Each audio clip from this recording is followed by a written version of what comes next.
playful shit, you know what I'm saying? Like, it's some social shit for everyone, you know what I'm saying? Like, I made this be myself, so hear me.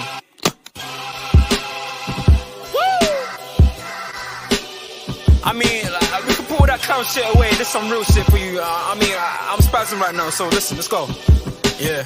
It's in their bones, the thoughts and harmony for the love of the money. Then fall victim for the cookie, then turn pussy, it's lonely.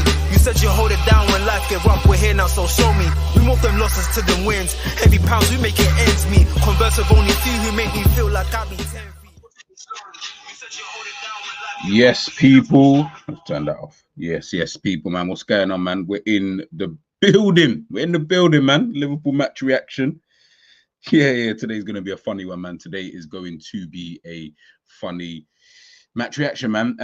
Big up to everybody again. If you're watching this on the replay, make sure you smash a like, man. If you're in the building, big up to Arsenal fan Ty. Hope you're doing well, my bro.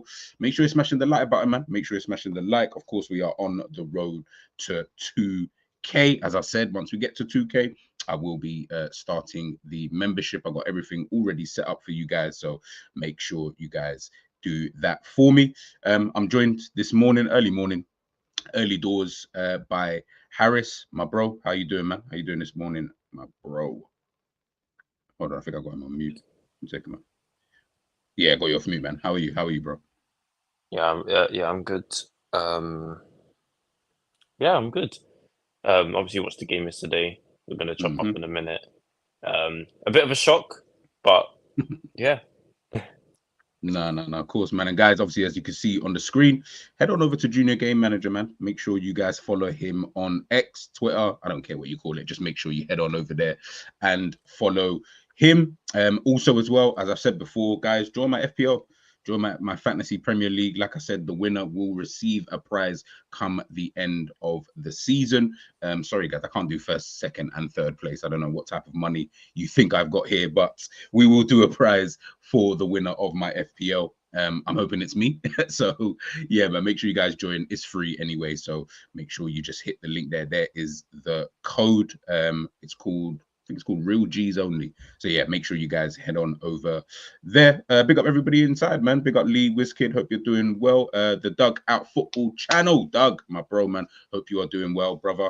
Guys, make sure you head on over to Doug's channel, man. Make sure you subscribe. That is the most important thing. He's doing very, very well on his channel. So please, let's get him up to 10K. I don't care where he's at now. Let's get him up to 10K. So make sure you guys subscribe to his channel. Big up Honesty in the building, my bro. Honesty, the chargy, man. I hope you're doing well, brother. Okay, let's get into it. This is what we're all here for. This is what we're all here to talk about. Liverpool's game yesterday, obviously 1-0 defeat. Slap bang back down to reality for Liverpool. After obviously 3 really good games at the start of the season, 3 out of 3, no goals conceded. Heading into the international break, the spirits were high. Everybody was happy. Come back after the international break, and now everybody is sad. Harris, man, chat to me just like your kind of like general before we dive into the semantics. In terms of the game, man, how did you kind of see it? I think the first half, I don't think it was that bad. I did expect a first half like that because if you look at Forest lineup, they did have like Dominguez, they had Yates, they had Elliot Anderson, and I wasn't expecting what's his name, Nuno to do something like that because I've looked at their previous lineups and it's been Alanga, Hudson-Odoi on the wings, and I liked what he did. He wanted to match us in physicality, or actually even be more physical than us, which they were. And they want to pack the midfield, not allow us to play through. With Gibbs White and Chris Wood trying to cut the passing lanes off. So I liked what Nuno's game plan was, and it came off. So I think the second half was poor. I feel like the players just I don't think the players followed the tactics. I feel like they did what they wanted to do because I was seeing certain man, we're going to speak about them in a minute, doing some foolish stuff, and yeah, so you get punished for it when you don't put the ball in the back of the net, and And yeah, and that's what happened.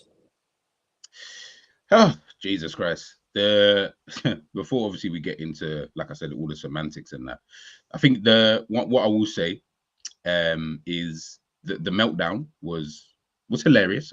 Like I was absolutely, I couldn't stop laughing yesterday after the game because I said, Jesus Christ, man, like the hyperbole is too much, man. It's so much like one side all the time, bro.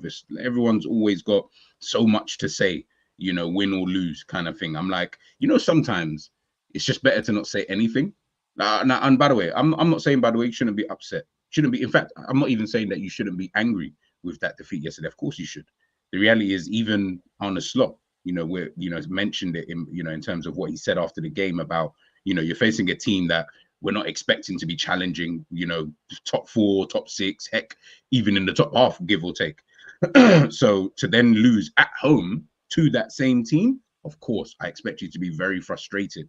What I don't like is the slating of players that You was picking up. You was bigging up. You was bigging them up. The way I was hearing people talk about certain players in the team, whoever that might be, from goalkeeper all the way down to the attack, he was bigging them up. Literally 2 weeks ago, slot ball. Oh, this player looks like, yeah, he could be this, or that player could be that. All of a sudden now, these players are rubbish, and this is why we're not going to do this. And guys, it's the 4th game. Like you've got me trying to reason with it. It's the 4th game. I promise you, it's not even close to being that deep. It's not even close. It's not even like, surely we've been through seasons already. We understand how the Premier League season goes. 4th game is, I promise you, that's not where you need to be worried. 34th game, okay, fair enough. Yeah, let's start being, depending on the points and stuff. let's be a bit more, a bit more worried. But 4th game, this game didn't tell us anything new that we didn't already know. It didn't tell us, and the first 3 games also didn't tell us anything new that we didn't already know. So this is why I don't understand the hyperbole of the reaction, of everybody. But listen, each of their own. Do what you want. It's only you. You're the only ones who are stressing about this whole thing. So it is what it is. But obviously, this was Liverpool's lineup. Obviously, he's gone with the kind of obvious lineup, I would say, so to speak. Of course, you got the same lineup we've had for the first 3 games. He hasn't changed it. Obviously, I thought when I did my match preview, I thought maybe he might throw in a Kwanzaa or a Curtis Jones, because obviously we heard about, McAllister picking up a little knock, on international duty. Potentially, maybe in the forward areas, Diogo Jota hasn't really been that good, in my in my opinion, over the last few games, in terms of his overall performance. So I thought maybe he might change it. But let's be honest, guys. We all looked at that lineup prior to the game, regardless of who we wanted to play, who we wanted to see. There was nobody who looked at that lineup and then looked at Nottingham Forest's lineup and said, yeah, you know what? We're going to lose this game, or we're going to struggle. No one thought that. I know nobody thought that, because I saw what everybody was saying prior to the game. Now I get it. The games happen, so obviously things can change. Of course it can, but there was nothing wrong with the lineup. This is the same lineup we've had. This is the same lineup we've had with the performances that people have said have been brilliant. So I've got no issues. I don't know if you, Harris, had an issue with the lineup, so to speak, but yeah, let me know. I didn't have an issue with it, but I would have made changes. Like I would have started Nunez. I know that's come as a shock, because you guys know my opinion on him. But if you look at like workload, and like Jota's been on international duty, he started not against Croatia, but the other team. I forgot who that was, for Portugal. So I was trying to think, if I'm a manager, I need to manage the players and how much games they play and how much minutes they get. So I would have started Nunez for this game. He didn't go on international duty. He's probably more fresh, in terms of like fitness wise, since he was at Liverpool. Jones I wouldn't have started because he's just come back from injury. So it's kind of like, if he was fit and he didn't have an injury, he probably I reckon I would have started him ahead of McAllister, because McAllister's had what's it called, abductor issue. Yeah, so I wasn't shocked at the lineup. Like I was expecting that lineup, but I definitely would have made changes. Since we do have a Champions League game coming up away at the San Siro to AC Milan, and then we have Bournemouth next week at home, another 3 o'clock kick-off. So you do have to manage the team, and I probably would expect changes against Milan. It's a shame that Elliot's not here because he's probably someone that I would have played in this game. Because like as a team, I know Slot said, he likes to. Did he say something like he likes to keep the same team or something? I can't even remember. Apparently, Maybe he did. said It something wouldn't. like It that. wouldn't surprise me. It wouldn't surprise me. Yeah, but in the Premier League, you have to be careful when you're a top team because rotation is quite key. At the right time, you have to time it correctly.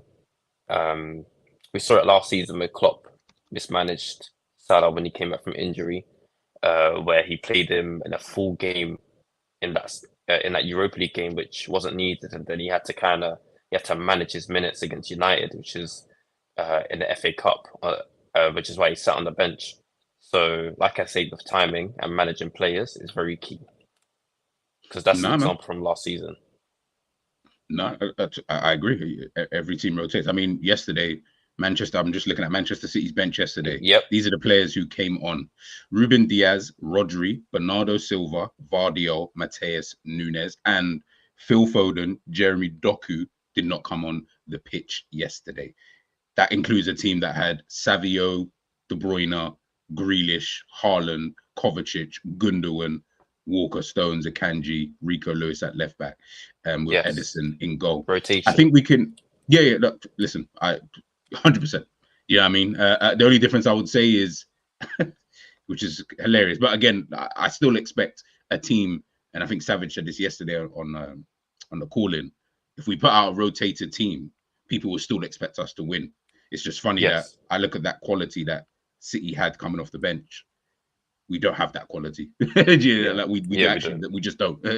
Ruben Diaz, Rodri, Bernardo Silva, Vardiol, Mateus Nunes, and you still had Doku and Foden, as I said again, who didn't even touch pitch yesterday, and they were able to get the victory at home, to Brentford. So I guess it's just about the quality of kind of players. Listen, I understand why Arne Slot went with that 11 anyway, because he like I said, trusted.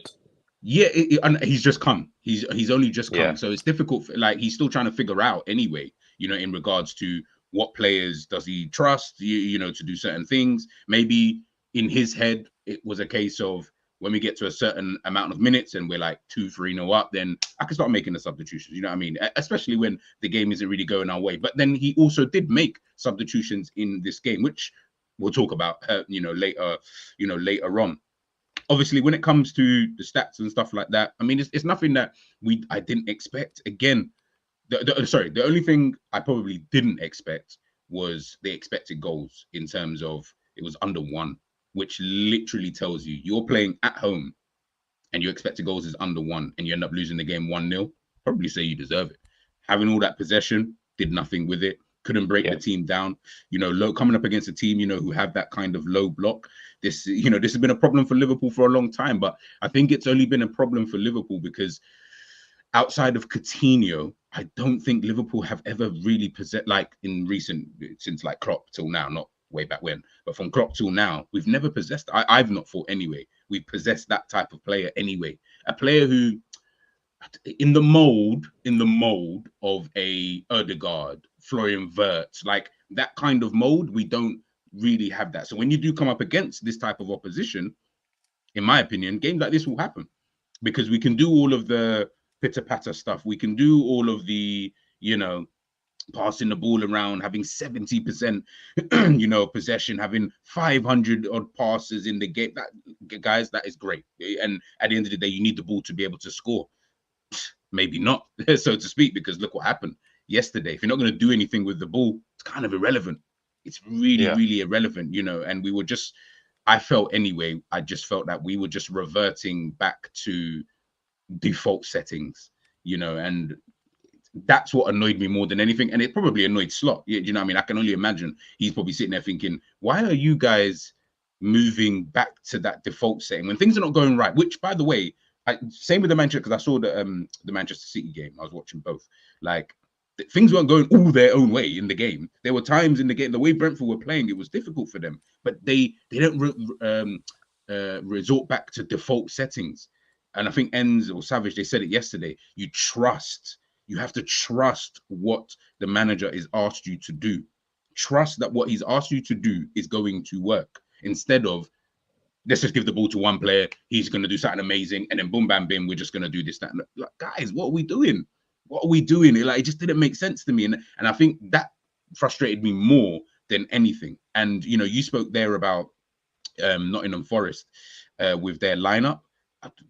That in obviously just for yesterday's game, that was a masterstroke, absolute masterstroke from Nuno, absolute masterstroke. He knew exactly what he needed to do in this kind of game.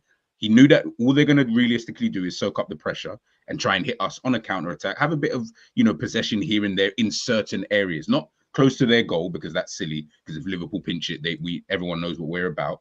We need to have that possession further up. So players like Dominguez, Morgan Gibbs-White, Elliot Anderson, Chris Wood to hold up the ball every now and again and knock it off to other players. Let's do that up there. If we get the ball, great. That's what we're going to do. Yates and Ward-Prowse, mostly Yates, as we saw with a yellow card and a few other fouls that I felt he was making in the game. What they were there for was, I just need you guys to work, harass that Liverpool midfield, make them feel uncomfortable. You don't have this is SofaScore, so I'm not saying take the rating as gospel, but he didn't play that well anyway in the game. But guess what? He did really well. Unsettle Liverpool's midfield. Just make us not tick. And when you don't have our midfield ticking, you see the result. Certain players, and obviously we'll get onto player number one now, certain players just don't really look too good, in that kind of in that kind of fixture, man. But when we're looking, let's just get this out of the way. When we're looking at players like Szoboszlai in the midfield, and it wasn't just him, but when you're looking at someone like him, how did you view his performance, bro? I would say from an attacking point of view, I think it was very average. I don't think it was outstanding. I don't think it was awful because he was getting into good positions, but number 11 wasn't able to find him at times, whether that's just an overhit pass or not seeing him, or not just playing him in. Defensively, he's always good. Like, he always puts in the shift defensively. But I feel like we bought him for like 60 million, let's say, his release clause, and we haven't seen that consistent run of games. I mean, we saw it last season at the start, but for over a period of time where it's like 10 games. Obviously, it's the second season, so I might say this in the next few games. He's putting in consistent attacking shifts, because we bought him for a reason. We didn't buy him to be this defensive midfielder. Okay. Let me stop you right there. So I'm just trying to think of the way to pose this kind of question, because I see people saying, I've heard he's an inside, right forward, all of that. Guys, and by the way, this is just all opinions, right? Because I don't know. Are you misconstruing what you thought he was going to do as opposed to what he's being asked to do? Are you talking about in the Klopp? With Klopp? No, in both, because in both systems he's the same player. He's the exact same player, does more or less the exact same thing, different positions, but he's doing more or less the exact same thing. And the first thing you said in this thing was, defensively, he's very, we know he's good. That's the first thing. Whereas when we signed him, I know for a fact no one spoke about him defensively. Nobody. Yes. When I say not spoke about him defensively, in terms of that wouldn't have been the first thing that you mentioned about Szoboszlai, because we all saw the rocket goals, the playing, for Hungary as well. Yeah. We saw the type of player he was. Yeah, there. No one thought he was going to come into the team and we're going to be speaking about his defensive duties. Yeah. I saw a lot of fans say, we can finally break down low blocks. He's going to be popping up in this position. He's going to be out with De Bruyne. And no one speaks about De Bruyne from a defensive point of view. No one. Nope. I've never heard of nobody. Yeah. You wouldn't. You wouldn't. Why would I even mention? Yeah. So I think it was a case of because I didn't watch Szoboszlai like that, to the point where I'm watching all of his games. I watched them a couple of times and always thought he was a quality player. But when he signed for Liverpool, I didn't think he'll be doing as much defensive duties. I thought Klopp may change tactics in midfield. I thought he was going to be our number 10. Mhm. I don't think he's like a proper number 10. I think he's more like, So like that the 4 Florian 4 Wirtz 4 the type of four guy. two two. Yeah. Like the Musiala and Wirtz, Literally, that combination where one's on the left, one's on the right. I think I thought he would pick up positions like that. Mhm. So seeing him now, it's kind of like you're kind of being used incorrectly, but at the same time, it's like we've seen you in attacking positions. You're more advanced than last season, and Mhm. there's times where you're doing some very spooky stuff on the ball. so, so it's like, when are we gonna see this Leipzig Szoboszlai where you're banging in goals? Because we've seen it last season. His free kicks, that they were spooky as well. Yeah, Yep. hitting the wall, blazing over the bar. And also when he gets into attacking positions where he's outside the box, it's either straight at the keeper or it's like it's just blocked. So we need to see that consistent Szoboszlai, because we've seen him put in good performances before. But I'm not No. trying to see this spooky stuff in the final third. Heavy touch, under hit pass. Yeah. So No, listen, man. I hear it, and I didn't want to put you on the spot like that. The only reason why I asked you that was just because I'm with you in terms of the player that I wanted to see was the player that we have seen at RB Leipzig, which is, as you said, the two attacking midfielders almost, and you've got one plays left, one plays right. That's what the kind of positions he was playing. He'd play on either side, whether it be on the right, whether it be on the left, so to speak, behind a striker, for example, getting in those forward areas, finishing off chances, almost like, I wouldn't even say Kevin De Bruyne. I would almost say like a Frank Lampard, someone who can arrive late in the box, someone who can finish, when he's in and around the box, because he's got really good striking ability, someone who can take free kicks, can take corners, yeah, that type of player, but also can play in a midfield, in terms of can do a box to box role, because obviously we know, as we've seen, he's got the energy and, the fitness to be able to do so. So again, I was with you. I was totally with you. And this is why I asked that, because I feel us as Liverpool fans, we've got one picture of what we thought someone like Szoboszlai would be, and then we're seeing a different Szoboszlai. So maybe, obviously, Klopp was the one who bought him. So maybe Klopp saw that, like he's seen that about Szoboszlai and said, that's the actual reason why I wanted to sign him, not the reason why we thought we would sign him. It's the reason because he can run around, he's got energy, he can get forward. I just want him as a box-to-box midfielder, but maybe less less attacking responsibility, so to speak, in terms of, I'm not expecting him to come up with double digits in goals. I'll be honest, I'm not even expecting that from him this season, because I just don't think that his role requires him to get that. I think his role is exactly what he's being asked to do now, which is put up good defensive numbers, just be a midfielder, literally just be a midfielder. He will score goals, of course he will. Just when it comes to double digits will be him having an absolutely worldy of a season. freak of a Whereas season. at Leipzig, it was kind of almost a Standard. bit normal. Yeah, it was a bit like, oh yeah, suppose I got more than 10 goals again. Okay. Like in the season that we bought him, that summer, but the season preceding that, I think he got like, I want to say he got 20 goals. I might be wrong. So apologies, but I know he got more than 10 goals, in the all competition. So that was then considered to be like, oh, this is the kind of play. And I think we all saw that and we said, that is it. Unfortunately, or fortunately, however you want to see it, we're not seeing that. And I just think this because they didn't sign him for that. Like, and I'm only saying this now after a year of watching him under Klopp and now seeing him in a slot system. And I'm like, yeah, I can see that they didn't sign him for all of that stuff. So I think we now all got to kind of change the way that we look at Szoboszlai now. And it's not to say, yeah, when Szoboszlai gets in this position, do this. No. I don't think, he's going to be, that type of player. Yeah. And obviously, Yeah. we saw I it in do the game think yesterday. So yeah, I do think the positions that he takes up. For example, in the United game, he was picking up a lot of positions in the box, and then he yes, he fumbled should a have scored as well. chance. Yeah. Yeah. Yes. So is it a case of the actual quality of player that is starting to not fade away, but like it's almost like he's being ironed out of some of his qualities because of a certain German. Um, and and then when it comes to playing in the slot system, is he still the Szoboszlai from last season? Where obviously I don't want to overreact because I think he's been good this season. Yeah, and I'm not saying that he is the same, but is it a case of where he's still remembering some of the same tactics?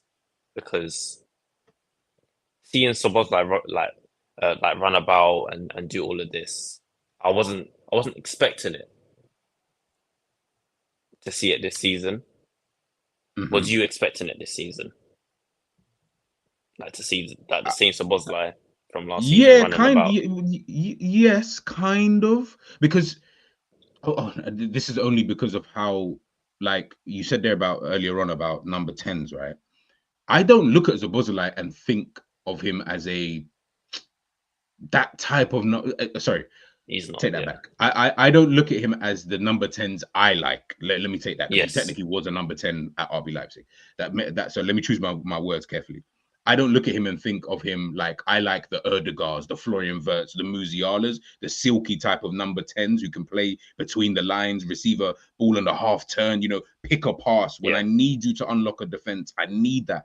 That's the type of, I don't look at him like that. What I look at him is you're kind of just more like a glorified number 8, to be honest with you, and you're almost like in a hybrid of that role. Yeah, literally, you're literally that, because you got, like I said, let's not act like obviously we haven't seen it so much at Liverpool, but the guy had banging shooting. The guy was scoring goals from stupid parts of the pitch, free kicks on lockdown.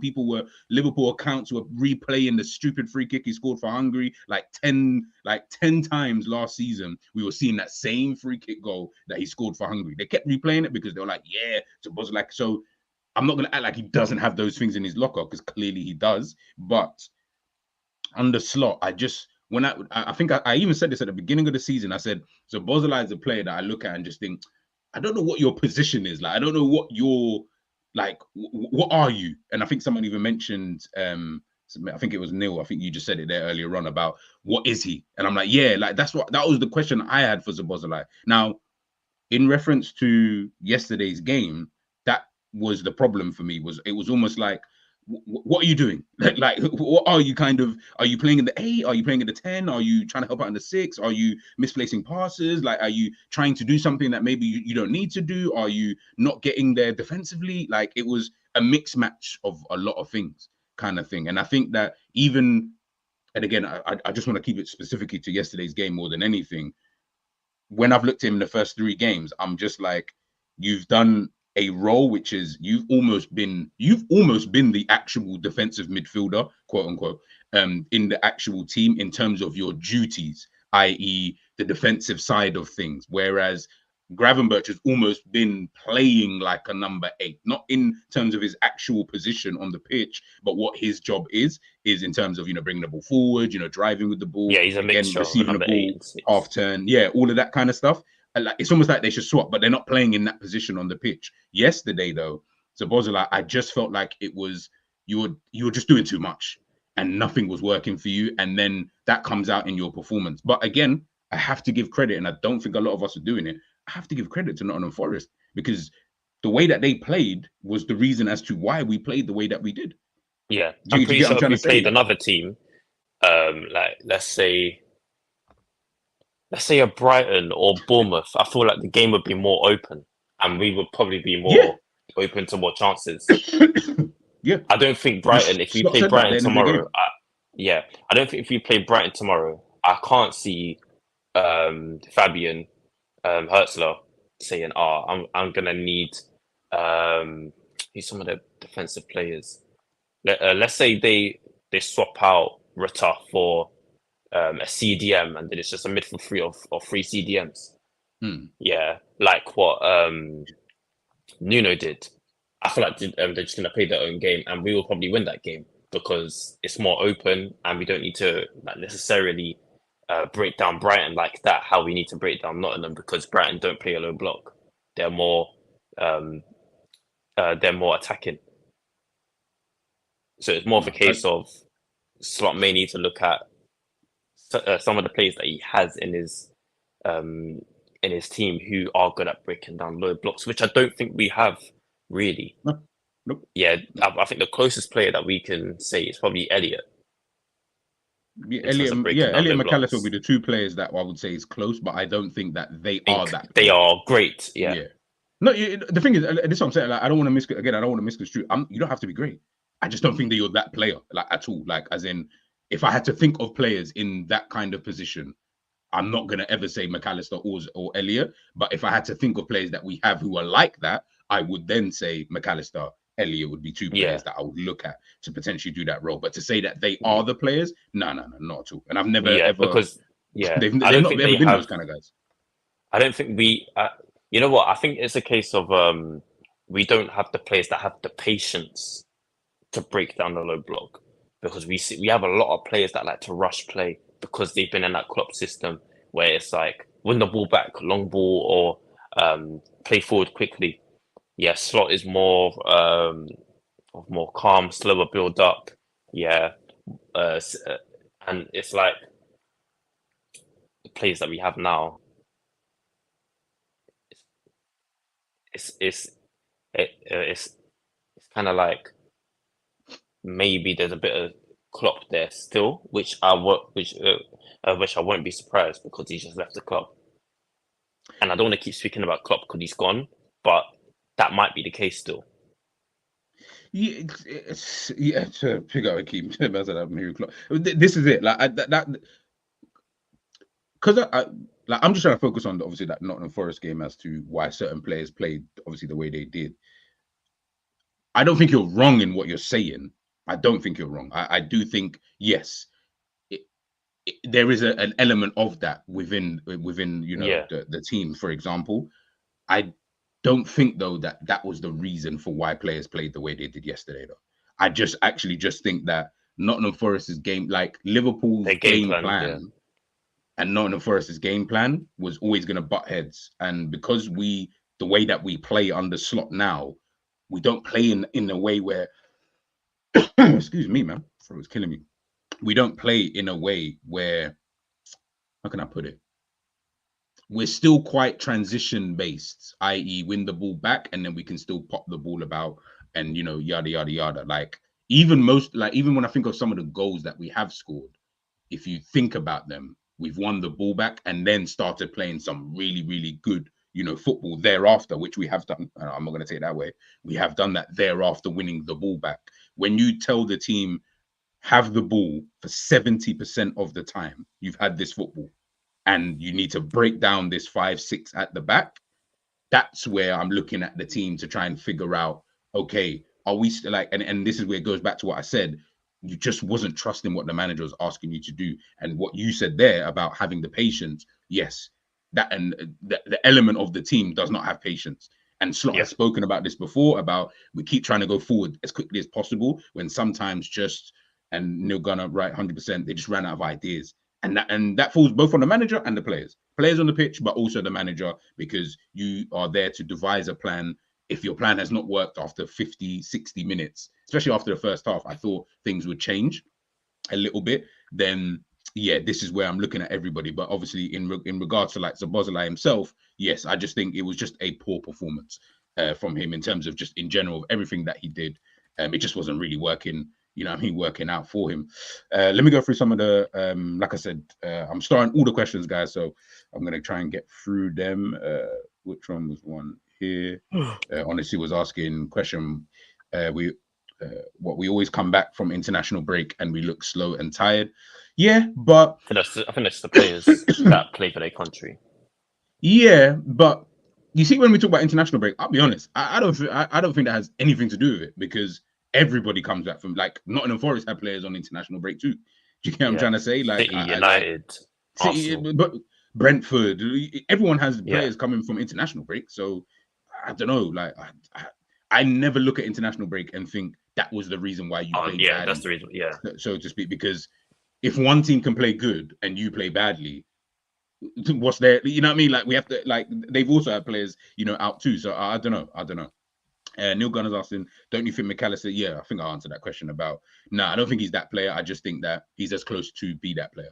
If I'm being honest, like, he's the closest one that him and Elliot. Out of all the options we have, yeah. But in my opinion, if you needed that, I'm not saying Slot does, and I'm not saying this system requires it. But if Slot wanted a player, then he would go out and have to sign a player of that kind of, that kind of ilk. I asked before, I'll ask again. Yeah, what is Szoboszlai? Yeah, he's like a mixture. He's like a jack of all trades in the Liverpool team. He's a jack of all trades. That's what I think anyway. But Jesus Christ, leave the brother alone. Rich is asking, Darwin Núñez won't improve. Would you sell Núñez and buy a proper 9 that can finish, score goals, and get out of jail goals? Yes to everything you said, but yes, I'll be honest. I'm not here to talk about Núñez because Núñez had nothing to do with our defeat yesterday. So I can't. I don't want to be deep to Núñez. I think that's a bit harsh because he didn't start the game. Man came on. He had nothing to really feed off as well. It's like, you know what I mean? It's a bit difficult for him. Other player I wanted to talk about was Trent Alexander-Arnold. Obviously, everyone's been hyping him up over the international break against Finland and Republic of Ireland, the mighty teams. He's obviously got 2 Man of the Match awards in both of those games, playing at that right back position under Lee Carsley. So coming back after the international break, I guess expectedly so, everybody is, like, oh my goodness, when Trent comes back, he's going to be on job and, he's going to do this, that, and the third. I felt like Trent's game was very Trent, i.e. Hollywood football, passing around, which by the way, I'm not even putting all the blame on him for this, because the team just started giving him the ball and saying, do something. Like, that meme of the person, like that thing poking something on the floor with a twig. That was exactly what Liverpool did yesterday. And they just kept giving the ball to Trent. Now, as I said, I'm not putting the blame all on him because that's not his fault. Do you know what I mean? But when you have a player like Trent and you have games like yesterday, I've said it once and I'll say it again. You see, players like him and what he does, they kind of become useless. As in, I don't need you. Like, I don't need what you can do in a game like that. And that is not his fault. I want people to understand that. That isn't his fault. But you don't need Trent for a game like yesterday. You see, all of the people say he can unlock defenses. He can in certain type of games. But when I think of the term unlock defenses, I don't think of it like a player like him, so to speak, because of the position that he plays, unfortunately. I think of it in different types of players, like Kevin De Bruyne can unlock a defense because of the position that he plays and the passes that he can play into.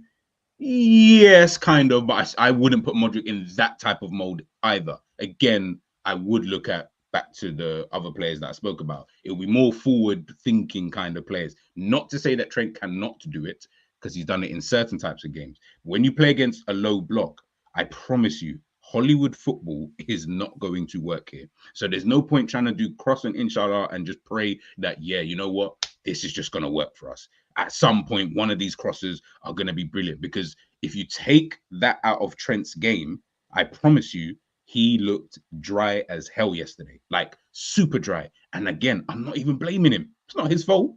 It's because the team are just, Trent, I beg you, take the ball and do something with it. What did we even expect Trent to do? Like, did we think he was going to dribble past 3 players and then just put like a delicious ball into the, like, I don't know, man. What do you think, Alex, in terms of he's not that kind of player. But as his performance as a whole, it's basically everything you just said with hero ball, and from how I was seeing Liverpool fans speak about him an international break, give him a contract because he was playing well for England. Yeah, and he's so important. I don't want to see anyone say, basically slate him off after this performance. Not saying that he can't get criticism, because he can, because he's a footballer. He did play bad, but like, it's very similar to what we said about Salah off stream.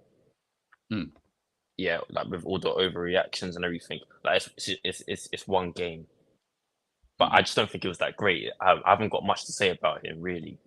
Yeah, like, it's one game and we move on. We move on to Milan, which we'll probably see Trent turn up in that game or something, and then the same things will come back again. Oh, give him a contract. Oh, best right back in the world. But like the whole Nottingham game is gonna be forgotten. It's gonna be in the bin. Yep. Yeah, we're gonna forget about his performance. Yeah, not Yeah. saying that B&G will, because we're gonna keep this down in the notebooks. But the other fans, Yeah. like Oh, for yeah. Of example, course. on Twitter, yeah, it's gonna be it's gonna be interesting.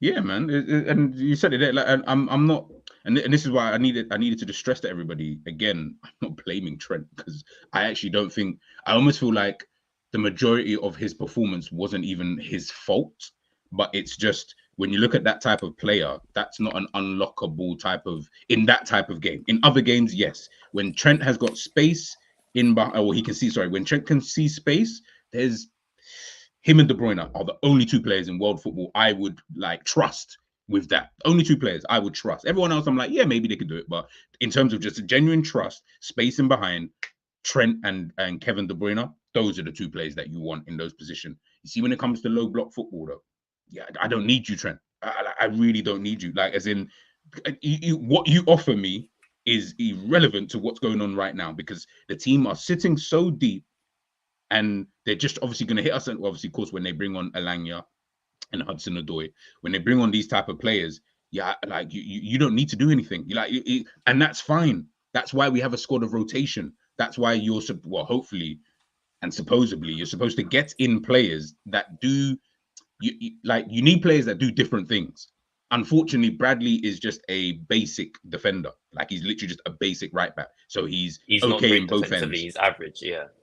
Yeah. Like he's good. Like he's just calm and defensive, and he's okay going forward. But he doesn't excel at anything. So when you've got that type of right back as your backup, and the other right back, who's obviously Trent Alexander-Arnold, is this amazing, absolutely world-class passer of football, that will create problems if you're trying to use him as almost like a hub to get your chances and stuff like that. Because now Slot tried to do the one three at the back, the left back, right back, and then the centre back, which I found hilarious, by the way.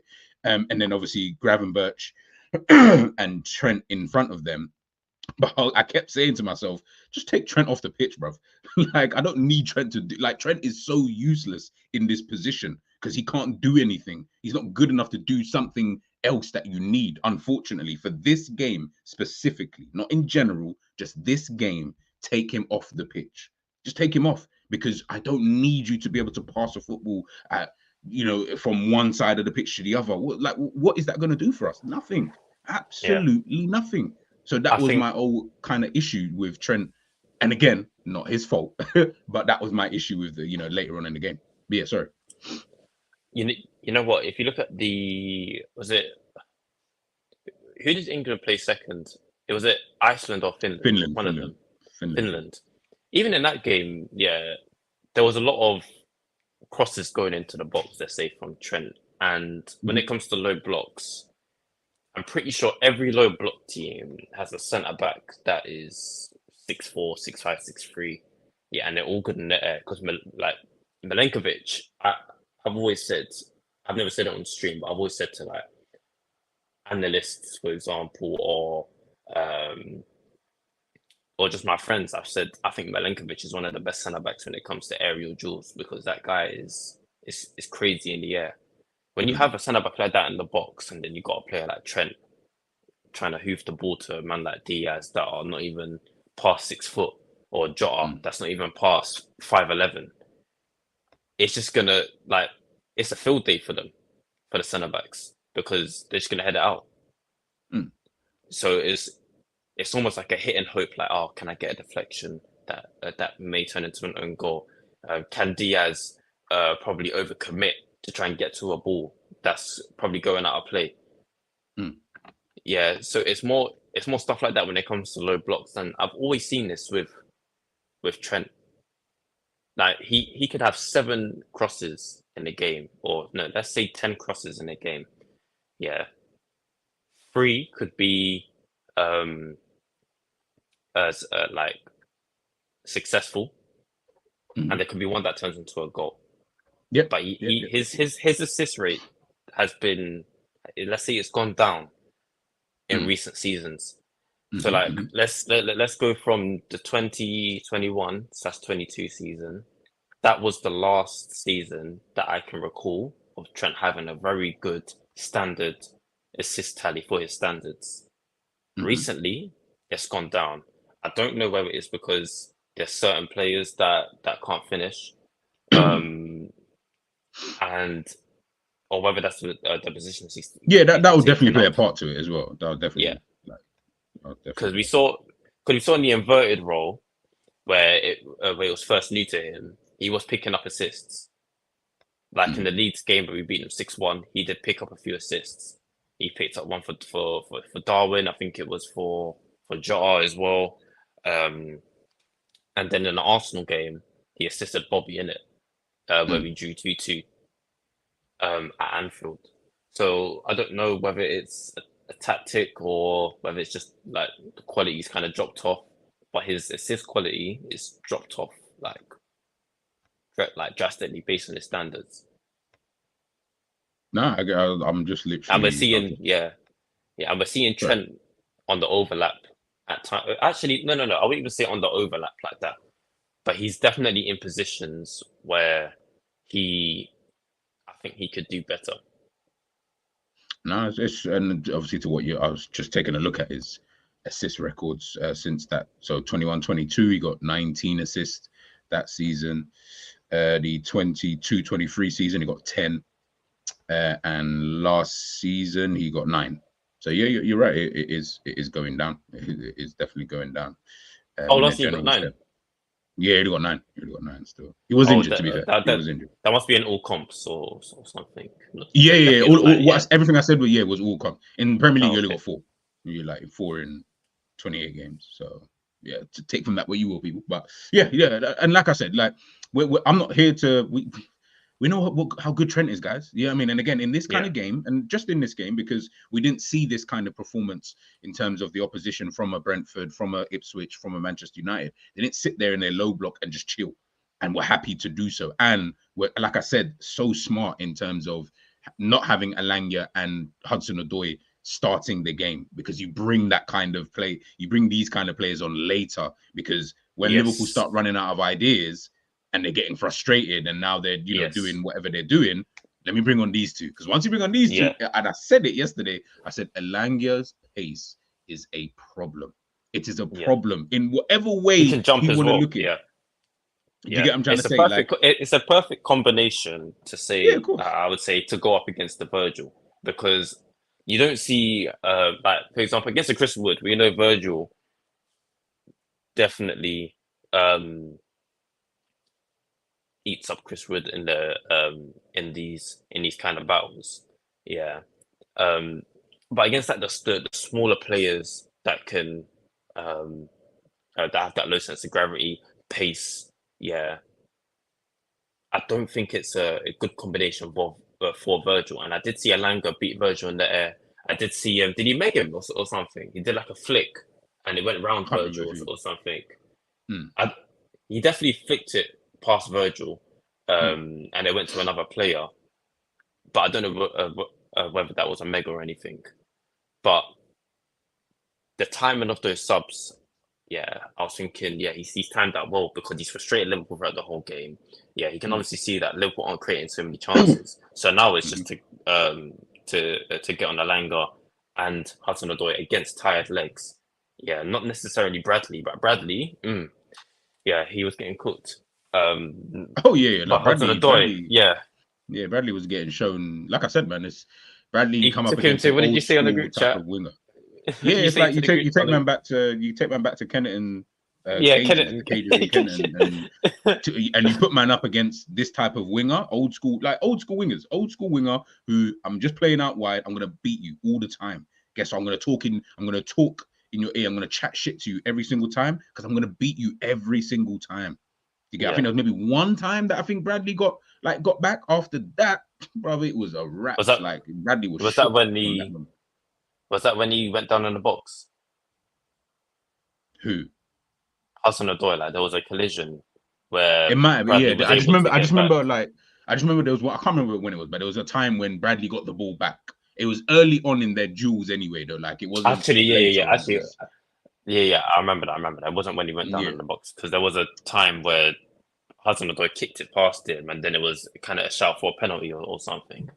yeah, and I was just like, Yeah, okay, cool. So I thought, and because it was so earlier on in them two's battle, I thought, oh, maybe he's gonna have like, you know, sometimes you just know, okay, or you think you know, oh, yo, these two, yeah, he's got a yeah, big beef with you Rats. already, kind of thing. Yeah, but then after that, it was just criminal, bro. Like I was like, yikes. See, yo, Cho is moving mad. But and again, Yeah, obviously he with ends up his scoring. trademark finish. Yeah, Yeah. Which, by the way, absolutely fantastic finish. Absolutely fantastic finish. The way it sat in the net is when I knew, yo, what is going on here?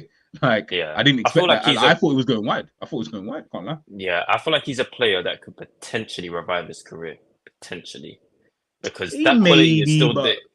The quality in terms of that trademark finish is still there because I've seen him score goals like that for Chelsea. I don't know what he, team it was against, but like definitely not Alanka. I don't think Alanka's that kind of player, but I feel like Hudson-Odoi could probably potentially get a move to like a Spurs or something. Not anything too big. Yeah, yeah. yeah. And I'll be honest here, it's mad because I always I in know our you don't heads rate here. him like that. No, no, no. I wasn't even gonna say that. It's you know, like subconsciously, yeah. When we talk about like players getting moves to clubs, yeah, the first club people always think of is Spurs because obviously we're like Spurs are like they're not top level, they're not a top club like that. There They're was just like stepping stone. below that. Yeah, they're like a stepping stone type of team, right? So you think, okay, Spurs still up there, but you're not up there, kind of thing, right? But I'll be honest, I feel like he's better off just staying at like a team like Nottingham Forest. Like I don't feel like moving to Spurs would even change his fortunes too tough because I just think that for me, for someone like him, you'd want to go from Forest to someone higher than Spurs. Like I'll be honest with you, like I don't feel like going to Spurs is that good of an idea. Like how much better are Spurs than Forest? Like Spurs ain't winning shit, and neither are Forest. So you're better off staying at what you know, what you do well, and then moving from there. Who knows? Forest might have a great season one of these days, and you know what I mean. I like the Spurs thing, which by the way I do as well because I always think of it like yeah, maybe you go to like Spurs and then you move to, but realistically, if you do well at Spurs, are you going to move to Arsenal, City, or Liverpool? No. Do you get what I mean? You're probably going to be stuck at Spurs kind of thing. And the only way you That's can true. realistically go. We've only seen few players do well at Spurs and get a big move. We've only seen that with Modric, Kane, Modric, Harry Kane, Bale, Berbatov, Bale. Yeah, and look at the clubs that they went to. They had to go to like those type of clubs, you know, Real kind of thing. Madrid. And yeah, and they were like elite players. Well, clearly, obviously, Yeah, you know, come the end of it. So yeah, I feel like yeah. Hudson-Odoi. But listen, he had the absolute beating of Bradley. Bradley got schooled like there's no man's business. But listen, man, it is what it is. And the last player I wanted to talk about before we go into our match ratings is this man, because I see everyone crying about it. So I said, all right, let's talk about it. Let's talk about it. Let's talk about it. Mohamed Salah, man, chat to me about his performance, bro. How did you see it? I want to hear your thoughts on it. I don't want to say too much of it because it is one game, and he has been good the past few games. But seeing him struggle against Moreno, like it was just getting on my nerves because I don't really rate Moreno like that. But I'm not expecting Salah these days to be cooking his fullback. Like Savage said it yesterday. Yeah, there was a fan that came on and said, "Oh, I would expect Salah to think." I wasn't expecting him to do anything to Moreno. Yeah, but seeing the way how he got locked down, yeah, it was annoying. And I feel like Salah is that kind of player to get locked off, but still pop up with a goal or an assist. Yeah, and he definitely has that quality to beat his player, but it just doesn't show anymore. Like for the past, like I think the last time I would say Salah was really that main threat for the fullback was probably before he went to AFCON. That when we were pushing for the club for the quad. Yeah, that That period of season time. Yeah, before just before. AFCON Yeah. because I was seeing him source fullbacks like differently. Yeah, and then obviously before that, that's when you would expect Salah to be doing our fullbacks. But since then, it's been like he's forgotten how to take on his man, or it's just not working for him. So from his game overall, he was getting the ball a lot, definitely. But it's I think it was more of a case of his decision making. I think it was poor. When to pass, when to shoot. Like there was times where like Gravenberch or like Szoboszlai was free making a run. He would take too long to shoot or to pass. So it's nothing too awful, but it wasn't Salah's day. Yeah. Am I going to see the Salah for the rest of the season? No, because it's Mo Salah we're talking about. Yeah, is it a big overreaction? No. Do I think he should still get a contract? Yes. So yeah, that's it really. So like enough about the whole overreaction thing about Salah, because like we've seen this before, and then we've seen him go banging like 30 goals. Yeah, man. I think I agree, man. I agree. I think the performance of Salah, again, probably a bit like Trent. Oh, sorry, no, like Szoboszlai, sorry, more so.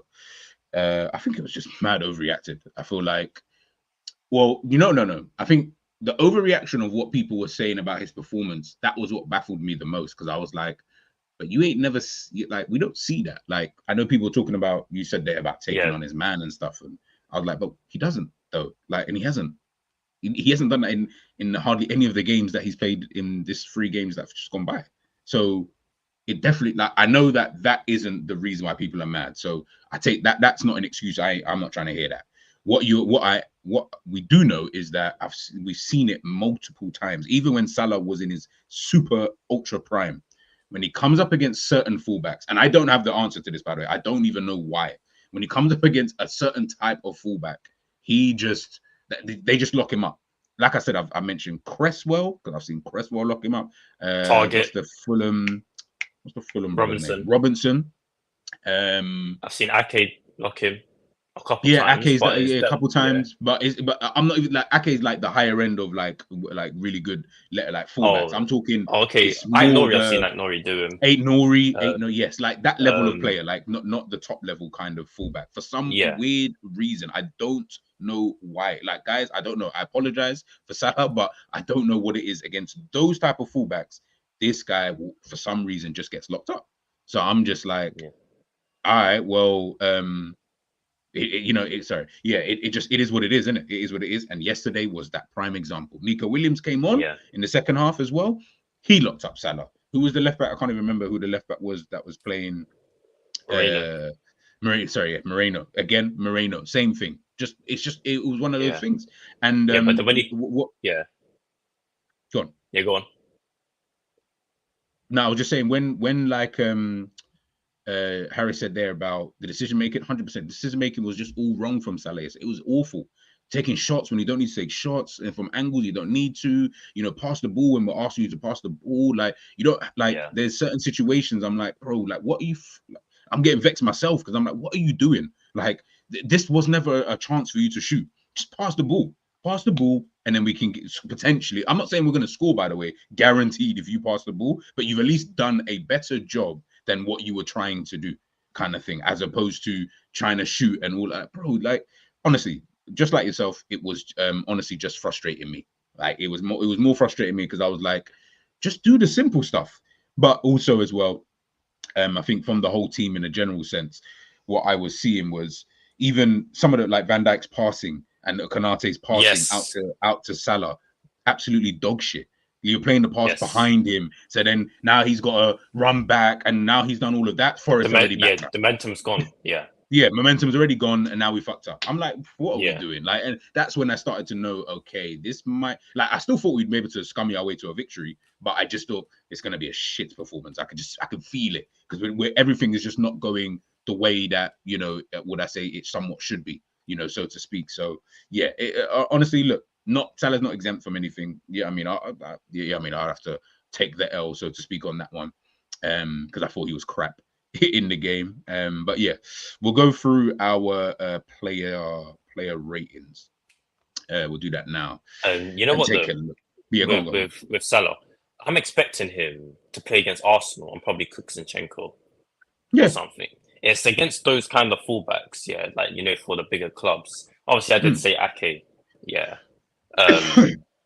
who I rate very highly. Yeah, okay, solid. Yeah. But against those teams, those bigger teams, I was seeing against Real Madrid where we lost 5-2. He was cooking Alaba like differently that game. Yeah, because Alaba started left back and Rudiger and Militao started as the two centre backs. That game, Alaba had to get subbed off. Yeah, because I Yeah. think he pulled a hamstring, and there was a time where Salah was just driving the ball at him, and he was struggling like badly that game. So like G said, it's against those smaller teams, yeah, where for some reason it's like he just gets arrested by them, man. Yeah. It just honestly like to be honest, I really wasn't even fussed with that. But Honesty's asking, just before we get in the ratings, Honesty's asking question on Mo getting locked up. Why not then Szoboszlai or Trent or whoever we are going to play 1-2 around them, because he does that bare time. So why not yesterday? Like I said, man, honestly, the team just they were just lacking ideas. Like the way that Forest set up. This is what I keep saying. I feel like people are not even rating that. Forest tactically were better than Liverpool yesterday in terms of what they tried to do and what we tried to do. We had no answers. They had answers. They understood what they needed to do. They're at Anfield. They're away. They haven't won there in 50-something years, at Anfield. So they're not dumb. Nuno was very clever in not playing Hudson-Odoi, or not starting Hudson-Odoi and Elanga. He understood what that would mean for the team in terms of getting in those forward areas. We might not have that much threat in terms of pace. Obviously Elanga is stupidly fast. So we're not going to have that level of threat there. But ultimately, we know that if we can just hold on, we've got Gibbs White there who can hold on to the ball a bit well himself, maybe potentially, win us a free kick here and there. He can also play between the lines. If we can get someone like that in and around the Chris Wood, you never know. And obviously, they still got Dominguez, and I can't remember the other one was on the other side, and then Moreno potentially picking up the ball. And bro, what they were doing yesterday was good. They were like tactically. I liked the way that Nuno kind of played the game. If I'm being honest, like I said, it's just tactics for tactics, game for game. In my opinion, Forest were the better team, and we deserve to lose. So unfortunate, but yeah, man, it is what it is. Salah's phone about. Must say go back to Syria. Hey Banjo, hey, be easy, my brother. Be easy, because say that. He's gonna Say that. score about Yeah, man. about 25 goals or something this season. Yeah, man. Anyways, let's get to the ratings. Allison, what are we giving Ali? He saved good one-on-one chance with Chris Wood, which I think was a good save, or was that just a poor finish actually? You can say a mixture of both, but he had to save it anyway, so I'm not going to take that away from him. Yeah. I'll say 6. He wasn't awful. He wasn't like outstanding. Yeah, I think it was average game for Ali, but he did concede a shot which I think was kind of poor from a position standpoint. Yep, I agree. I think his position was awful for the goal. Really, really bad. Really, really bad. But yeah, no, I'm good with 6. I'm super good with that. Let's go with Trent. Trent, what do you think?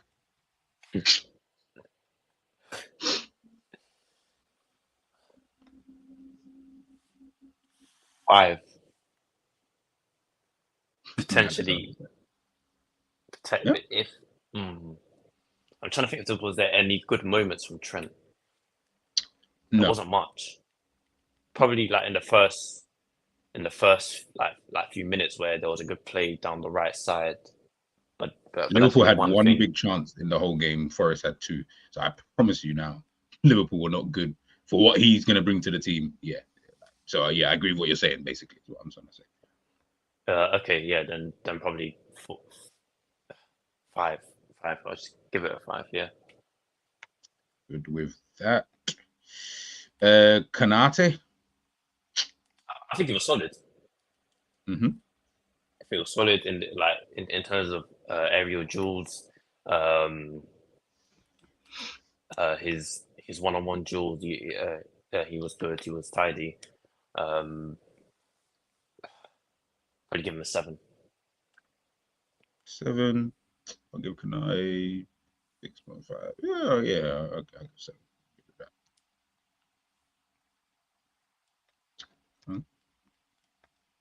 Verge. Oh, so I'm seeing him lose headers to that Jota guy. Oh, Gibbs that's the guy's White. name. I I was trying to see it, think. Yeah. What? Jota Silva or whatever. Yeah.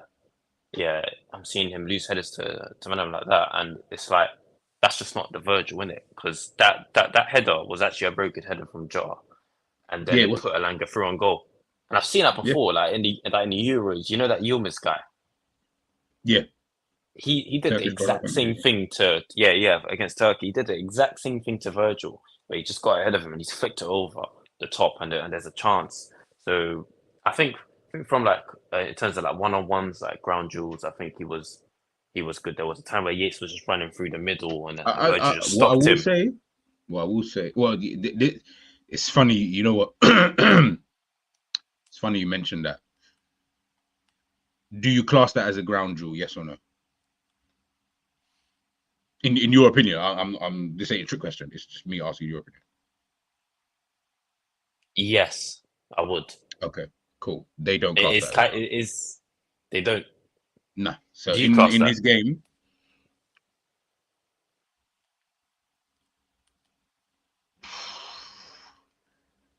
I'm more leaning towards no, because there was no jewel to be had. Like, they didn't jewel for the ball, and they didn't have a jewel. It was more he just ran. He almost just kind Into of him. like, yeah. It was more like he kind of just ran because of the space. Obviously, he'd got past whoever, I can't remember who was in that area. McAllister. He's gotten past, he got past them, and then Virgil was the next one. I don't feel like they jeweled for that ball. But that's why I asked you. Do you see it as a? Again, I'm not. Whether you see it, great. I'm just genuinely asking. I didn't see it as that, but if you did, I can kind of see where you would be coming from in that. But on here, and again, this is why I say don't take these ratings too seriously. On there, he had 3 jewels and didn't win any jewel yesterday. Ground jewels, by the way, ground jewels. Oh, he didn't. Which is, yeah, he had 3 ground jewels yesterday. It's funny how we can see it from a different point of view, because the stats. Exactly. Yeah. Exactly, and that's why I say. And you know what? I've seen that a lot hilarious. with him, because they don't class his ground jewels as actual one-on-ones, because we don't really see him in as many one-on-ones like that. Or actually, we might do, yeah, but he just doesn't engage in it. Like we had that conversation like last week with Savage and them, and with Virgil when it comes to ground jewels. He doesn't attack them like that. He doesn't. Yeah, he's not that type of defender, which is fine, by the Not way. like a Rudiger that would come like Yeah, because Rudiger aggressively or like a violence. yeah. But it, I'll give him a 5 because of those headers, and he did have chances in the box. Let's not act like he didn't have chances to be put away. A few headers that he headed over the bar. So I'll give him a 5. Got no problem. I think I had him at like 5.5. Like, yeah, I felt like I said, it was more just at times some of your passing was just annoying the hell out of me, bro. Like just and there was times where and there was times where he was trying to fist the ball into the middle, and that's what I've noticed with him recently, because he didn't really do that a lot on the Klopp. But I've noticed recently he's been trying to fizz the ball into midfield, and there was a time where it wasn't on, and he would just fizz it and he would lose the ball, and that happened a lot in the second half. It happened like twice. So, and that comes under trying to rush things. Yeah, no, I agree. I 100% agree. Yeah. He had a super average performance. Konate was definitely way better than him. Robert. I thought Robert was great. I'll be honest. I thought he was. I thought the way I looked at his performance. Yeah. That's basically what I was gonna say. I felt like he was just average too. Like him and Virgil, for me, none was better than the other. Like I didn't look at Virgil and think, "Oh my goodness, you're playing better than Robbo," and I definitely didn't look at Robbo and think you're playing better than Virgil. Like I would just have them on the same kind of pedestal. Yeah. From an attacking point of view, he has really dropped off. Like he makes good runs. I won't lie, but it's just the quality.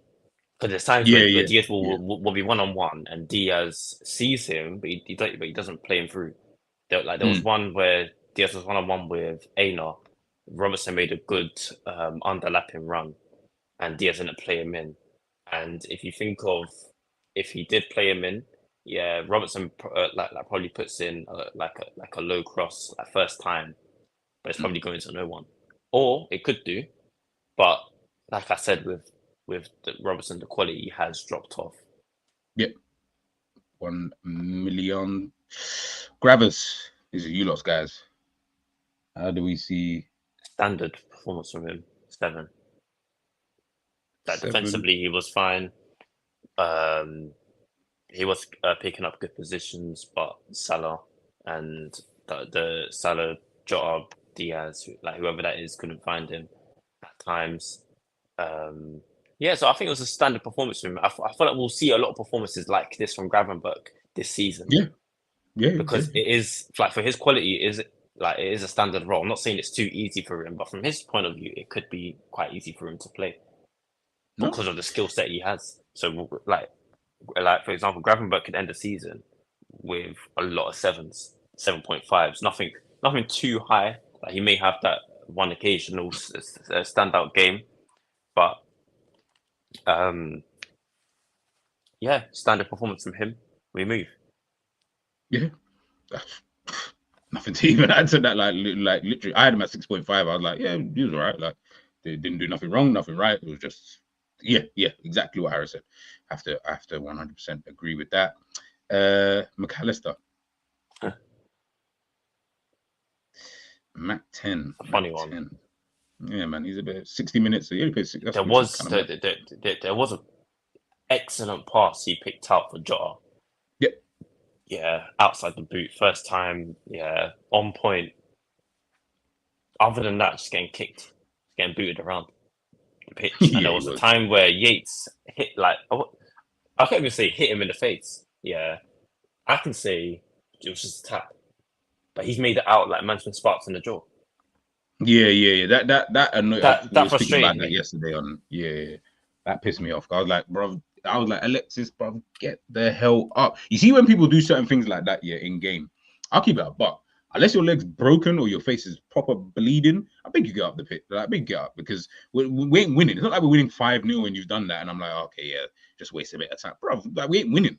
I think you just get up, man. Like this. I could never do that. You know what I mean? I feel like the only time I could do that is when you're trying to kill time. Yeah, and maybe it's because of how I am you're winning as a person, yeah. But and I think because of how I played before, but I've never been someone to do that ever. Like, as in, I don't do the. Obviously, I get why you do that, waste time and kill momentum and stuff like that. But I'll be real. I always tell the manager, bro, I'm not the one to do that. Like I can't be asked because I don't know. There's something within me that will stop me from doing it. Like I just can't do it. I can't fake it. Like I just couldn't be able to fake it. It's impossible. You'll know it in the way that, like, even the way that I do it will just look dramatic. Like, yeah, I'm the one. I'm like, don't. If you ask me to kill time, I can kill time in terms of let's get the ball into the corner and I can make sure no one's. You know what I mean? I can do that. But if you're asking me to do the whole stay on the floor longer and stuff, I'll be honest, I just can't do it. So the manager can shout at me till he's blue in the face. I promise you, I just won't do it. Do you know? Do you know JB? You JB?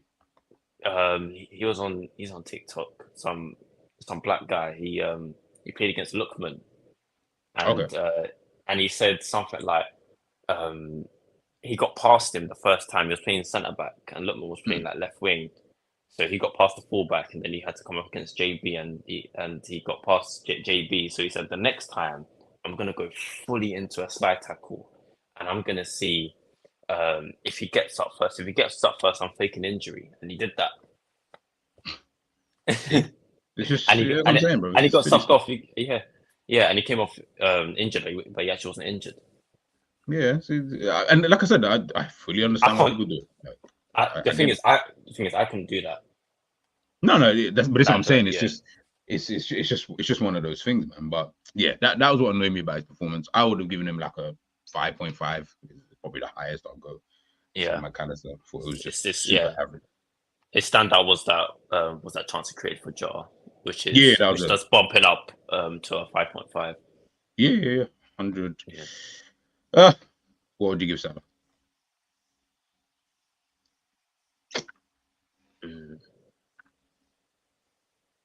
I would say Salah's performance was a.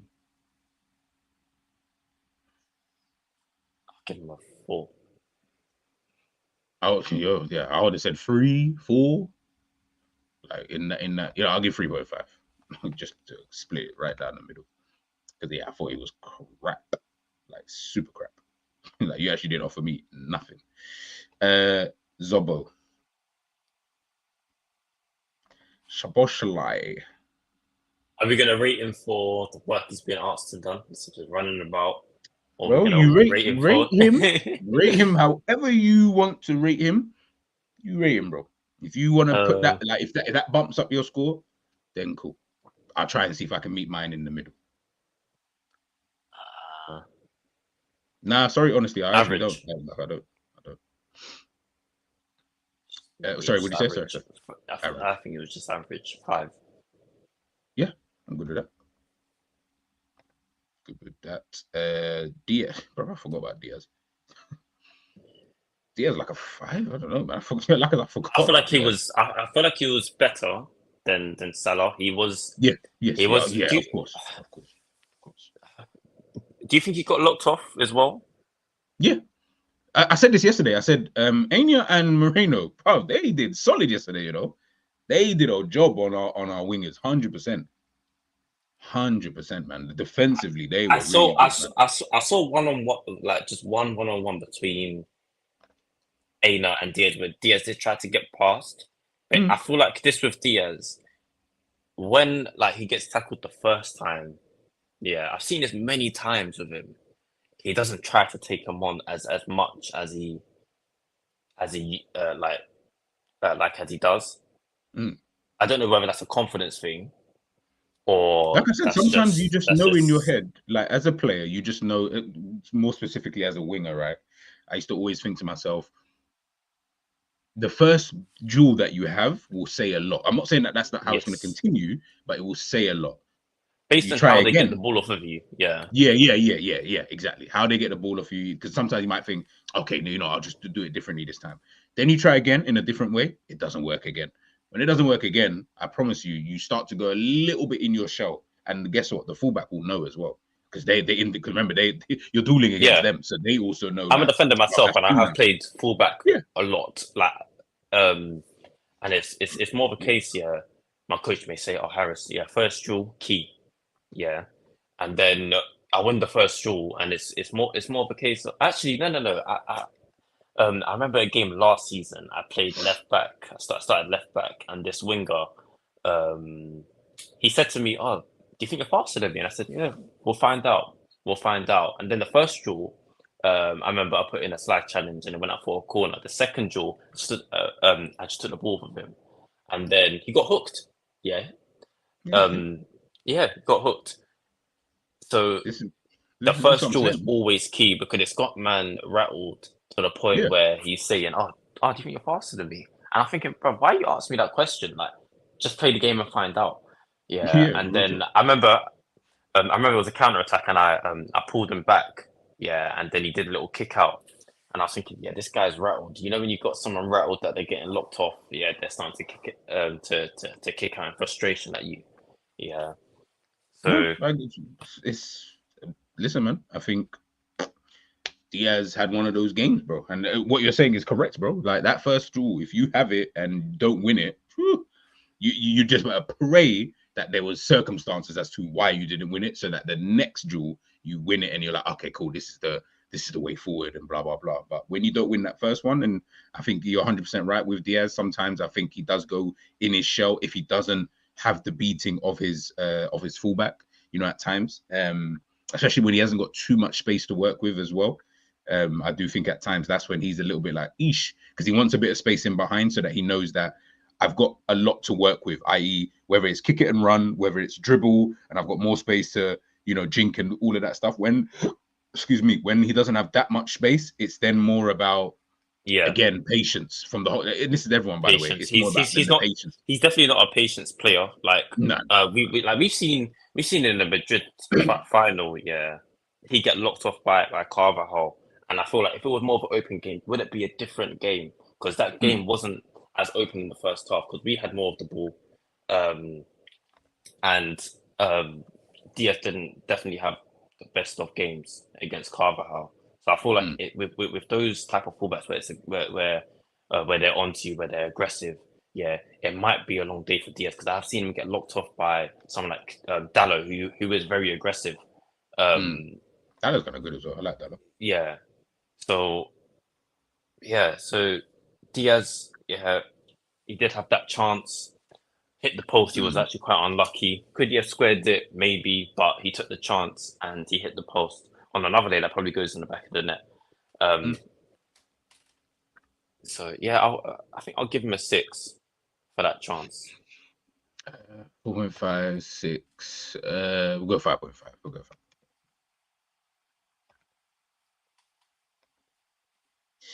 5. Jota. I don't think Jota was that bad as people are making out to be, because he did have good movement in the box. There was a couple of times. Yeah, there was one time where he dummied the ball for Robertson. I feel like that was a good little piece of play from him. But it's hard to rate Jota because he barely touched the ball in the game. I can't even lie. He doesn't really touch the ball like that, and he does lose a lot of duels against his centre backs. And there'll be that one time where he may shift them, or he might do like a piece of skill. Like, do you remember when we played Arsenal in the quad chasing season and he scored that solo goal? Yeah, that's not even skill. That was just mad tenacity. Like, he's that type of guy. Like, he will do. He'll do that. Something very jammy. Like where it may deflect off his foot or that's Suarez. It's like Suarez used to be so jammy sometimes. Like, how do you even do that? Yeah, but he is very hard to rate if he doesn't score a goal or something. He's just that kind of player. I don't think he was as awful as people are making out to be. I think it was just a standard Jota game where he doesn't score or assist. So I'll give him a 5.5. He didn't have much to do. He didn't have any. Actually, he did have a chance. Actually, the head off. Yeah, I was about to say that McAllister set up for him. He probably should score that for his quality and how we rate him in the air. He should probably put that away. Yeah, I would say like he was, as you said, he just average. I feel like 5. Like he was 5.5, 5, whatever. But he was, like Joe was. Yeah, like I'll be honest. At times, I almost forgot that he was even here, like because he wasn't playing. I do that. Or anything. I forget that a lot about Jota, where he's on the pitch or not. Because it's funny. First of all, he's little, and like you literally just forget about him. Yeah, especially and again, like I said, he barely touched the ball yesterday. He had 23 touches of the football. 13 of those were passes, and he only made 7 of those. So that tells you. Actually, another thing I remember, there was a time where he was driving with the ball, and he just didn't play it to Diaz. Like Diaz was like open for a 1-on-1, and then he just ran into, I think it was the CDM Yates. Yeah, literally just ran into him, and he does that a lot. Where I think he scored against Wolves 2 seasons ago, where he was just running into the box. Yeah, those driving little runs, and the goal got disallowed. Actually, it was for Salah. Could I think he handballed it? Could it the ball ricocheted onto his hand? But he does those little runs where he tries to skip past people. Sometimes it comes off. Like I saw it last season against Brentford away, and then he got injured from it. And I've seen him do that many times. When it doesn't, you just get clamped off the ball.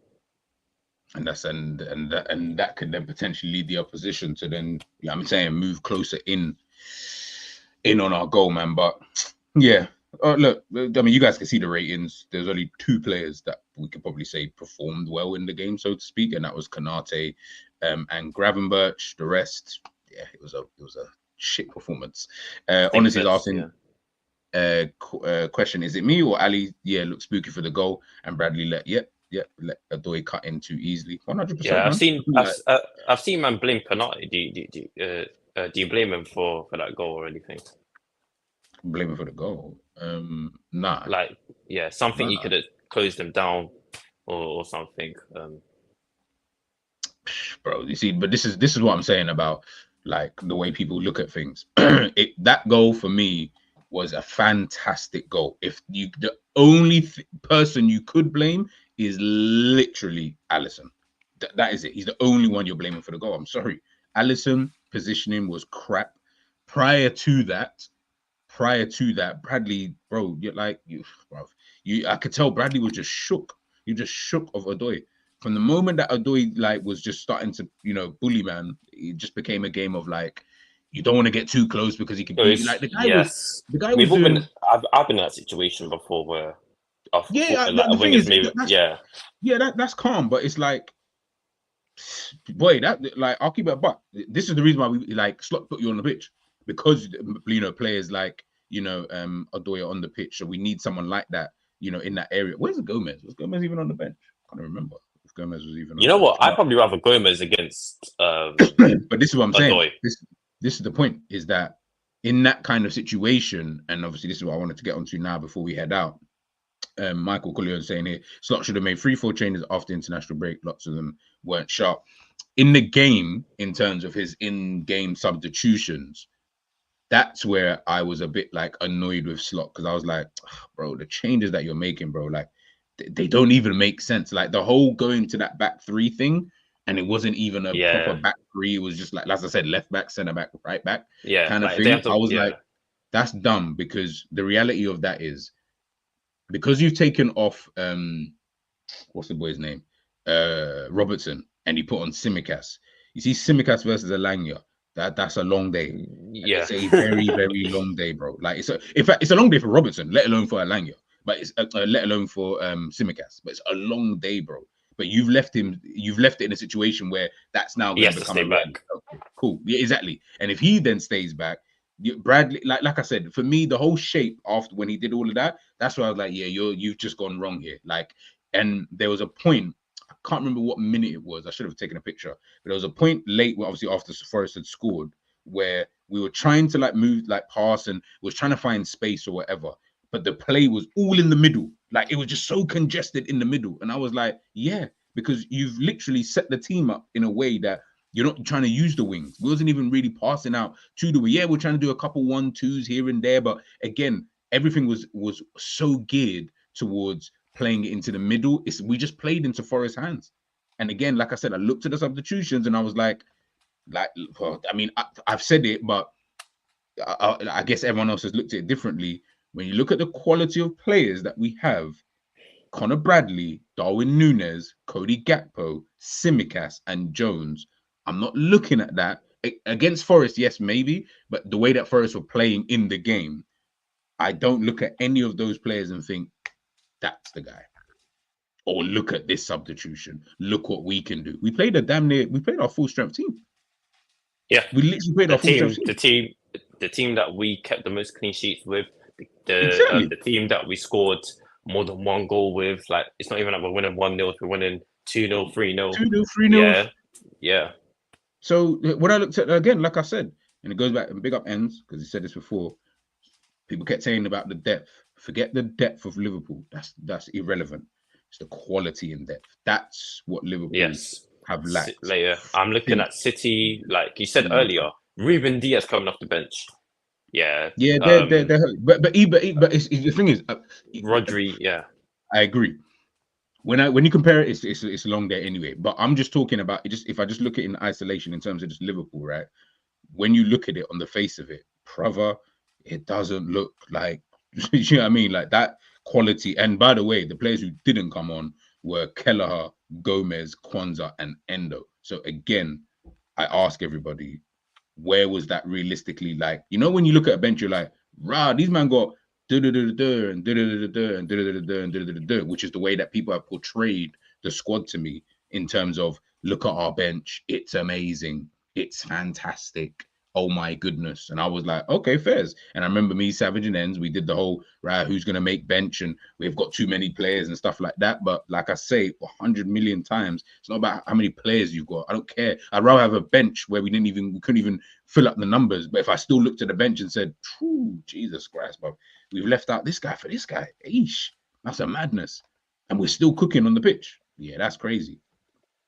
And here we are now. Here we are, man. But listen, man, it is what it is, and we take, like I said, the defeat is not about overreacting. It's not about going too far. It's not about trying to look at it past this game, because I feel like that's what everyone's done. Is they've said, yeah, this is why we won't win the league title. This is why we should have signed this player. That, guys, forget transfers has zero, absolute zero to do with this game. You cannot tell me that signing Zubimendi would have improved this game anymore. Like, how? That come like when people used to say, you know, like when we come up against like a Manchester City. So when we beat Manchester City without the players that everyone wanted us to sign, the Jude Bellinghams, the Tchouaménis, or whatever, then what? Like, we can't have it both our own way. We can't have our cake and eat it too. The reality is Liverpool just played bad in this one game. Now, don't get twisted. You continue playing this badly, then we can start looking at things from a broader perspective. That, of course, you would, because you're losing more than one game, or you're playing poorly in more than one game. But one game, I'll keep it a buck. I just feel people have just overreacted massively, you know, to this kind of defeat. And the way that and what I don't like is just more that the way people have spoken about certain players in that one game is mind-boggling to me. Like the way people have said about, I don't even want to name the players, but the way that you guys are talking about some of these players, I'm like, bro, but literally 2 weeks ago, content creators, you, like I said, you want a man to get new contracts. Yeah, sign Salah to a new deal, sign Trent to a new deal, sign Van Dijk, new deal, all of these kind of things. Yeah. Kanate, it just shows, in the world. It just shows that we are an emotional fan base. It just shows that. Yeah, it's just mad overreaction. I'm like, brother, like I said, I'll keep it a buck. I don't want to. I hate losing, but like it itches my skull, like my soul. Like, yes. Yeah. Big up the L's. Yeah, I mean, it makes my soul itch. Like it bugs me, right? But like to be so downhearted, I'm like, what, in game week 4? Bruv, I've been in so many title races recently that I just know that I'll just take down the chin. We just move. Like it's really that simple. Like there's nothing more I can do anyway. Crying about it isn't gonna help. So let me just move on and we go to the next game. Simple. Go to the next game. Make sure you rectify the mistakes. Like I said, if you continue this 2 games, 3 games, now I'm worried. 1 game, I promise you, I don't care. Like I just said, we lost, we move. You know what I mean? Analyze the game and then I move. As in, I'm not gonna remember this game. Do you get what I mean? Again, kind of thing. Once we get to Milan on Tuesday or Wednesday, whenever it is, I'm not going to remember it. I don't care. Do you get what I'm trying to say? Now, I keep telling the guys, we don't need, it's not that deep, man. Wait until the time comes, then yes, then we can, you know, really, you know, start dissecting players and this guy is not good. Fair enough, but I just think it's unfair on certain players. Like even, I know I don't rate Nunes, but man was saying Nunes is, I'm like, that's a bit unfair. Nunes is getting chicken change minutes, really and truly. And on top of that, he's not being fed a lot to do. Like he hasn't been given like what is he hasn't Nunes had many chances. Yeah, do you get like, which is a bit unfair on Nunes. Do you get what I'm trying to say? Like, as much as I don't rate the guy, I can't slate him for the performance because I'm like, well, he definitely wasn't nowhere near the reason for the performance. And I'm not looking at that performance. I couldn't look at that performance from Nunes when he came on in the 60th minute and say, yeah, this is why Slot doesn't. Nah, I can't look at that. I can't look at that. And big up Alexander, 100%. It's about the reaction. I think I mentioned this in my monthly preview about I need to see what you're like in you know, that some adversity happens. I need to see what you're like when your team's just lost the game, didn't play well. You've now got a big game coming up against AC Milan in the Champions League. Maybe you may need to even potentially rotate players. What are you like in this situation? Because we've seen what you're like when everything's going rosy. Liverpool don't concede goals. Liverpool playing beautiful football. Now let's see. Because remember, guys, this is our new manager, guys. We have to know what he's like in every situation to then be able to really assess what's kind of going on. So once we've now seen this, which we've seen, and by the way, it's annoying. You lost at home, of course. But now that we've seen it, now we will really get a good idea of what Slot, and by the way, what the team is like. Because it's not just Slot, it's the team too. Do you know what I mean? I can't blame, this ain't all on Slot. Definitely, them players really did underperform. Slot didn't tell Salah to, you know, to not pass the ball. Slot didn't tell, you know, Szoboszlai to, you know, not pass the ball or, you know, not to run into certain positions. Do you get what I'm trying to say? Like, Slot didn't tell these guys to play hero football, to give the ball to Trent to do Hollywood. But he didn't tell them to do that. He definitely didn't tell them to do that. So the players will take the majority of the blame. But again, players and manager, let's see what they're like in the next game. If they're Yeah. then because if we go and beat Milan 6-0, is everyone going to be like, oh, Liverpool are back on top? I don't want to hear shite from anybody. I promise you, I don't want to hear nothing. Otherwise, I'm going to have to start calling everybody out. Content creator, this is more towards you guys. Like, I'm going to have to start calling you out on some of this stuff because you just sound stupid. Like to me, it just sounds so stupid. But like I said, man, we'll wait and see, man. We'll wait and see. But yeah, Liverpool, we're still second in the league. Obviously, Arsenal are going to play at 2:00. Ty, big up. I think you asked a question at the beginning of the stream. Who do I think is going to win? It's at Tottenham's ground, isn't it?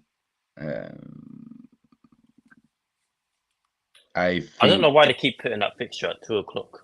Yeah, no, I think it's because of they say police safety.